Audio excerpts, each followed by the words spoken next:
Hola, eh, hey, world trip thì kha asoi fiana kan lo nenga chuanin hei hi ke pon ka ti thar ve deuh chaw wangianin kala withdraw lem lova hei te hi a that hmel rauh khop mai a hei level som thum pariat thlen chho hianin zaruk le somriat pathum point somruk pasari hi kan hlo tur ni ta hi rin nai a simple angarang khop maya ten kan khel china nga tuna hian level som panga ka kai to a ka kai san zong eng lo hi he lai mi hi ne hei hi chuanin he lai mi hianin he lai mi te he mi te hianin ta hianin li kan su click anga tian 8 le 8 hi tian kan bel bomanga chuan tikhanin 8 om to lova hemi hei kan su click lenga hei te hi chuanin hei tikhan voi ni mo kan click anga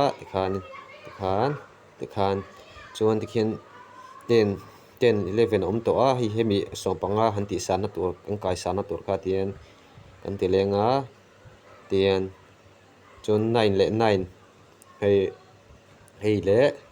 hei hi kan bel bom leang he ti kan bel bomanga chuan hei le hei hi oh sorry hei le hemi le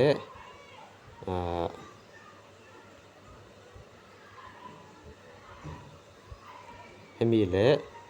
he lai mi hi ten ve hi hei kan bel bom lenga tikhan 11 12 fa kai ta chi ta chen ka teng sel khan ni me ai aul sam khop me chuanin referral hi ombok ta referral la hian hei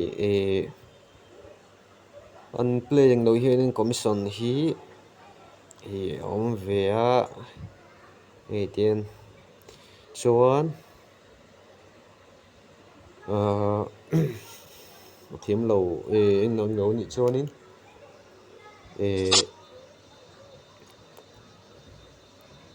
dule eng lawa khan description a khanin whatsapp group ke mani group ale enge hemi link hi description lama khan ka lo da chukanga chuanin hei hi tuna ka khelna tanga ka hlo chhuat to ni hei mi te hi chuan wallet a khanin yan boy fowa bank account ng lawa khanin ta hianin hei IFC ti omta a IFC hei fill up kher lo pho khanin hemi UPI rongot te hianin hemi te rongot hianin submit theya ten submit a success ta mai ta khan withdraw the ta a UPI mang khanin kan withdraw mai don ta ne chuan withdraw amount a hianin a minimum a hianin withdraw amount a hianin somni chin kha ngai ta a chuanin tikhanin aba ka hi chu han soi vak tur hi a omlem lova rin nai na simple khop mai a he game hi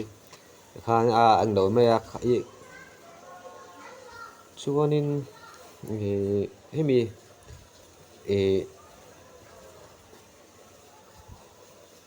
kan thlen chin te le hei henglai ya an thlen te na an thlen chin ho kha hei tian om ta a tuna a sang bera hianin sing hi le sang khat zali som sang khat sing hi sang khat zali som thum pali pon som hi pathum amu chok to a hemi tang hianin chuanin tuna hianin ka thlen china hi hemi eng lo tang lo po hian hei map ang hi om ve hela hianin hei te hi tuna hin akra a ka thlenga akra hei hi map a hin kan lu chinang tin hei tin akra tangin ka kalna tur hi he ta Tokyo khan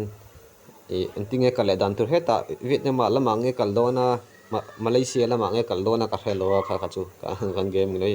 chuanin tuna hei ka kal china hi helai hianin hei helai hianin hu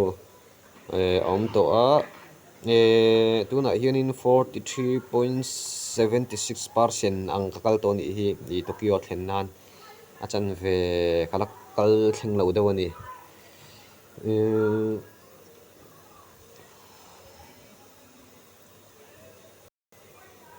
o tikhanin thre thim lo tur om lo an tirnanin he hi lo du no chita recycle hin tanga ma se pe chi ni lo ani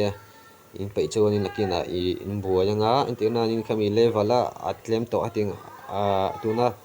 emi an pui ang om to lawang chi ang ani te kha chuanin pe ma ula pui lo a tian he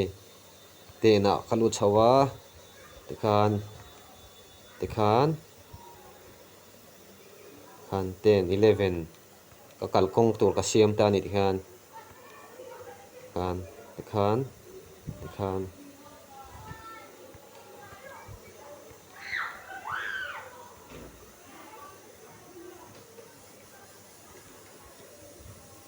level up chhota a tikhan sompali chuan tian ti hian lo om ta ni ta hianin video kha i coin kan vang do ve na tur kha kan vat tok ve na tur kha ta video kha ve in ve ngai ta ni ta hianin kan klikang ta hian kan klikang a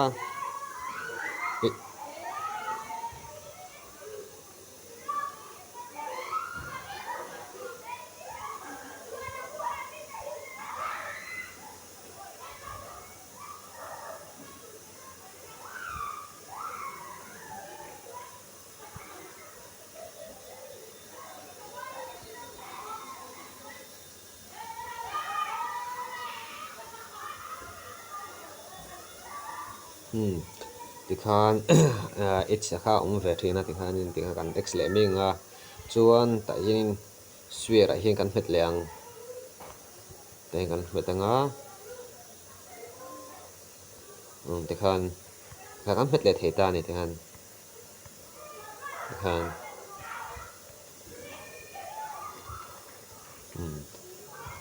aba ka hi chu hanti englo vak turam lo hi total commission of friend ti omta hi ta hianin he stage angin nan englo ve ni hi a referral i stage nge referral nga dan nge mo referral angin stage angin ang kaltir ve do ni hi khati jong khani sela a the thiam lo le nge mo in omani kha chuanin link ka hianin i tuna YouTube link hemi tuna video in na noi chi hianin WhatsApp group link le hemi link ka hi a download na tur link ka hi kalo chhop chhok le don ya khati jong khani me ro se